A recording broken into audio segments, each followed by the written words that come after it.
Good morning, everyone.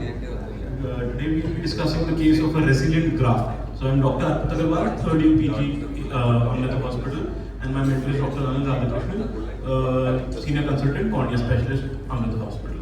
So we'll start with the case of a 60-year-old female residing in Kollam, with a history of undergoing penetrating keratoplasty in the left eye for a non-healing corneal ulcer, which was biopsy proven in an outside stage.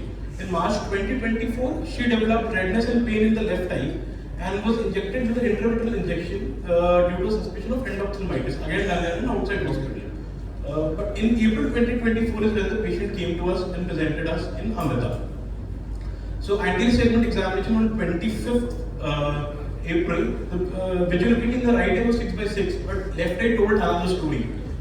Hand movements positive, perception of light positive, and only projection of rays accurate. The IOP was also not recordable.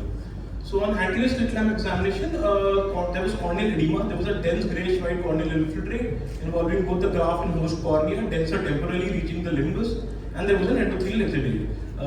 There was already a graft in situ. There was matting of eyelashes and severe diffuse congestion as well. ASOCT told us the same picture. And on dilated fundus examination, right eye was within normal limits and left eye there was no view. So B scan was done, which showed few mild to moderate hyperreflective echoes in the mid-vitreous, suggestive of PVD because there was no RCS thickening on that examination. So we took a decision to do and patient underwent a therapeutic PK. A limbus to limbus corneoscleral graft was done with an intravitreal injection of vancomycin, ceftazidime and voriconazole was given. So it is then on intraoperatively that we realized that the patient was already aphakic, mostly due to a lens expulsion that happened during the last penetrating keratoplasty. A dilated fundus examination was done that time, and the vitreous cavity seemed to be pretty clear. A corneal button was set for culture and sensitivity, and there was no growth. And on HPE, there was filamentous structures present. So on post-op 1 week, the graft was doing pretty good with DM folds and stromal edema. Hypopaeon and mixed hyphema was there inferiorly. The patient was started on CMC, moxifloxacin 3 hourly, atropine eye drops, fortified voriconazole and tab-itraconazole. At 1 month, the graft had cleared up pretty well. A lot of the corneal edema had gone, and the vision had come to 6/16 to 6/24 with an IOP of 18 mmHg. It was at 6 months when we saw there was a graft decompensation with a vision of only 6/16 and an IOP of 20 mmHg. So this is where we decided that we should go ahead with an optical PK and an SFIOL implantation. So post-operative 1 week, the graft was doing pretty well. But on examination, IOP was only 2 mmHg and the visual acuity was 6/60. So we did a dilated fundus examination. Right eye was within normal limits. Left eye was hazy view due to vitreous floaters. Disc and macula was grossly normal. Hazy inferior view due to old vitreous floaters with ill-defined yellow lesions. Query old retinal exudates and old vitreous bead is what we saw because the view was very hazy inferiorly. B scan showed membranous echoes of mild to moderate hyperreflectivity, but no evident RD or CD was seen. But in view of very low IOPs and not a very strong suspicion of any vitritis going on or infection going on, the patient was started on prednisone 40 mg. And from there, we realized a slip up, which we are not expecting. 1 week later, 19th November 24 at 10:30 p.m., patient comes 1 week after starting oral steroids with complaint of severe pain, redness, discharge, and sudden decrease in vision since the afternoon. On examination, visual acuity was perception of light positive, PR accurate in superior and temporal quadrants. IOP by rebound was 30 mmHg, and extraocular movements were full and equal in all cases. Well, what we saw really surprised us. The anterior segment had hypopaeon, corneal endothelial exudates, intense AC reaction, dilated fundus showed yellow glow, there was no view. And a B scan was done which showed hyper-reflective echoes in the mid-vitreous and membranous and hyper-reflective echoes in the posterior vitreous as well. And the diagnosis of endophthalmitis was made. So from here, it was all about, the time was of essence. So the patient was taken off for an emergency intravitreal injection in the left eye, followed by a vitrectomy and silicone oil injection. Injection of ceftazidime, vancomycin and voriconazole was given, and a vitrectomy was performed as well. We can all see the amount of the thick exudation and the adherence to the retinal structures was there in the vitrectomy. And this all happened within 1 week of starting oral steroids, that too at a low dose. So most of the exudates were cleared during the vitrectomy, as much as it could have been cleared, and then the eye was and the silicone oil was injected.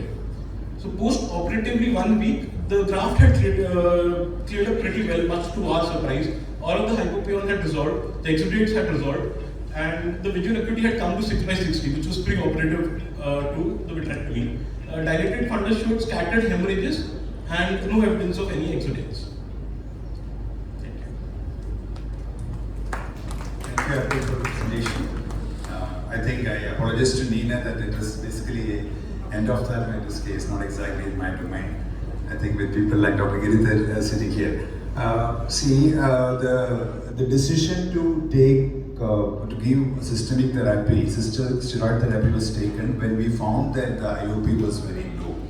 And with the IOP recorded with 2 multiple machines that it is only 2 millimeters with corneal folds, the view was pretty okay. We could visualize the disc and the posterior pole pretty well. And in the B scan, there was no frank choroidal detachment, but there is some thickening of the RCS complex. So it was a difficult call, but we made a call to give steroids in view of possible choroidal detachment. I couldn't think of endophthalmitis or anything else at that point of time. And with the background, the patient had a vitreous bleed in the SFIOL. We were actually, the retina surgeons also commented the possibility of a most likely an altered blood which is giving that sort of reflex, but there was no frank choroidal detachment. So the learning point I would say is that anything is possible. So even if the IOP is low, endophthalmitis is definitely possible, even though it is not a well-described form of presentation of endophthalmitis post therapeutic retinoplasty. That is one thing. Second is, even if you see that the vitreous, the whole of vitreous is totally, there is a screen like exudate, blocking or view of fundus, and the vision is very poor.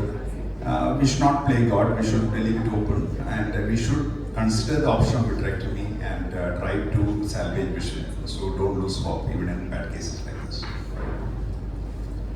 Thank you, Dr. Arpit and Dr. Anil. Judges, please. See, fungal keratitis, steroids is just hit and miss you. Sometimes you get that results, and sometimes you start even the lowest dose steroids and they end up with bad complications. So I don't think it was a slip there. It's something you have to expect. So the convention is to start steroids after about 2 weeks. I think a lot of people start within 1 week also. But I think we waited for about almost 6 months, and then only we took it for optical keratoplasty. So most likely some filaments would have been sitting somewhere behind and got reactivated when he gave steroids. So only thing is, I think during the primary surgery which is done outside, I think there was a lens expulsion and it was a single anterior chamber. So they had given a prophylactic intravitreal antifungal agent, and probably that has probably taken care of the infection part, and it was remaining maybe dormant. I'm just curious, how did you do the SFIOL and what was the technique used? Sutures? 4-point fixation. 4-point and open sky. Open sky. Thank you. Please.